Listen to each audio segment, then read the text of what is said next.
Welcome to the Deep Dive. This is where we take sources you're interested in and, well, we pull out the key insights so you can get up to speed on complex stuff fast. That's the idea. So today, we're diving into the U.S.-China trade relationship. It's pretty turbulent, wouldn't you say? Oh, absolutely. Turbulent is a good word for it. And our main source is an interview with notebooklm. He's the former head of the Dutch central bank, but he also supervised two big Chinese banks. So a really interesting angle. Yeah, that's quite a unique perspective he brings. The interview is called Over Trump and Sein Beleid Now Wellink Buitenhof. You can find it on YouTube. Right. So our plan today is basically look at the trade war itself, see if Wellink's past experiences, maybe with political pressure, shed any light. Understand President Trump's approach, what China thinks and how ready they are, and, the big picture, the global consequences. Sounds like a plan. Where do we start? Let's jump right in with the trade war basics. The tariffs. Yeah, the tariffs. I mean, what really stands out from Wellink's points is just the scale. We're talking huge numbers right off the bat. Right. Well, the U.S. hitting China with, 145% on some things, and China responded, hitting back with 125%. It's not just that there are tariffs. Right. It's how incredibly high they are. It signals a really aggressive economic fight. Definitely. And it feels like even the communication is part of the fight. You had the White House claiming a phone call between Trump and Xi, but then China denies it, saying no talks are happening at that level. What does that tell us? Well, I think the key thing there isn't just, who's right or wrong about the call.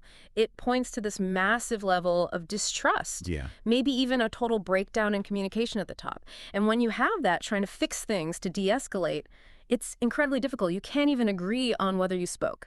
That really sets the scene, doesn't it? Now, something else Wellink talked about, which sort of connects, is this idea of political pressure on central bankers. This came up because of President Trump's very public attacks on Jerome Powell, the Fed chair. Right, the U.S. central bank chief. Yeah. Trump was saying things like, Powell's not doing the job, he's too late, too slow, even saying that man needs to get out. Pretty strong stuff. Direct interference, almost. Exactly. And that led to the interviewer asking Wellink, hey, did you ever face anything like that?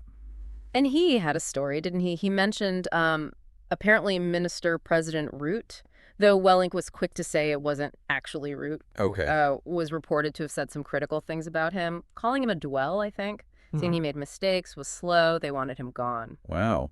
And Wellink's first reaction was apparently quite dry. Something about meeting in court in Luxembourg. Yeah, sort of laconic, but the follow-up is maybe more significant. Which was? The Dutch parliament then decided to limit the central bank president's term to 14 years total. And that just happened to coincide with the end of Wellink's time there, though as he pointed out, his reappointment came up every 7 years anyway. So what's the big takeaway here about central bank independence, looking at both Powell and Wellink? I think it really highlights the danger, when politics starts messing with central banks. We saw markets react negatively, initially at least, to Trump's comments on Powell. Right. Maybe that's why Trump softened his tone for a bit. But fundamentally, central banks need to be seen as independent for people to trust them, for them to actually work effectively. Political agendas, short-term ones especially, they really undermine that trust. Makes sense. And Wellink seems to see this pressure on Powell as part of a bigger picture regarding Trump's approach generally. Yeah, he suggests it's not just trade where things are, in his words, out of hand. He's worried about democracy itself. It seems so. He talks about undermining the separation of powers, this idea that different bits of government, the courts, the legislature, the executive, should be independent. And he lists examples beyond the Fed. Exactly. He mentions the Free Trade Commission, judges, even the press and universities, institutions that are supposed to operate without political meddling. And he brought up the rules for firing heads of these independent bodies.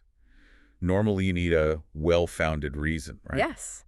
And Wellink's interpretation is that for Trump, simply disagreeing with him is the well-founded reason. Which suggests a very different view of how these institutions should work. Definitely. It kind of implies that loyalty to the leader trumps, no pun intended, their independent function. And that could seriously damage their credibility long-term if people think decisions are just political. Okay, this leads us to probably the strongest language Wellink uses in the interview.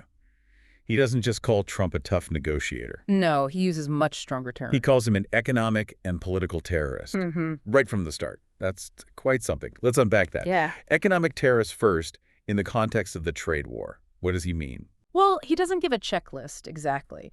But thinking about the massive, unpredictable tariffs we discussed, the disruption, you can infer he means using economic tools in a way that's incredibly destructive and destabilizing. Creating fear and uncertainty, maybe? Yeah, potentially causing widespread harm, not just to the target country, but globally, like Yeah. economic warfare taken to an extreme level. Okay.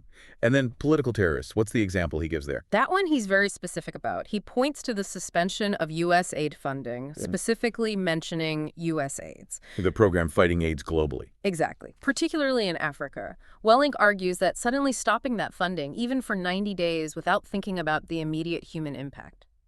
He cites figures like 1 million lives saved annually by the program. Wow. That, in his view, constitutes a form of political terrorism Yeah. because it directly threatens potentially vast numbers of lives for political reasons. That's a very stark framing. Puts a human cost on these policy decisions. Okay, let's shift gears to China's side of this. Xi Jinping saying they won't be treated scandalously anymore. How does Welling read China's reaction?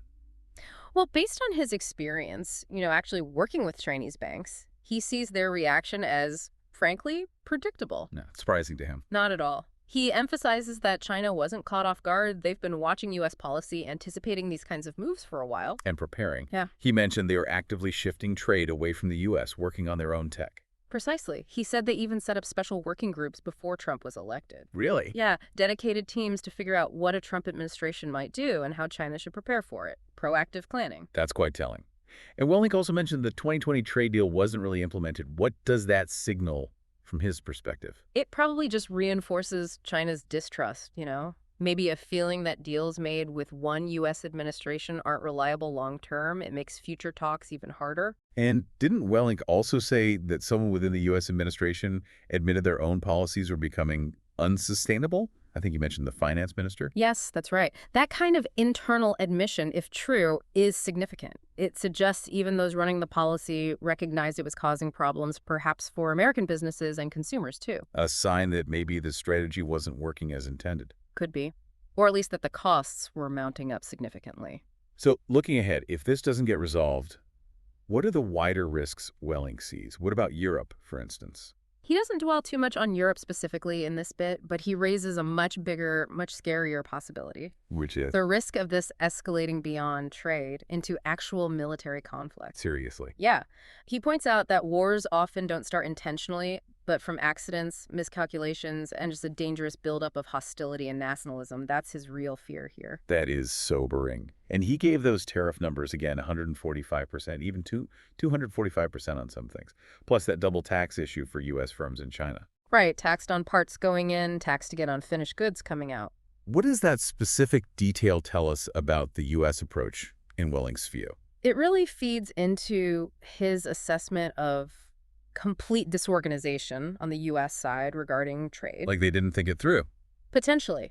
Or that the strategy was chaotic, maybe creating unintended damage even to U.S. interests. That unpredictability is what he calls new territory. We're kind of off the map of normal international relations. Okay.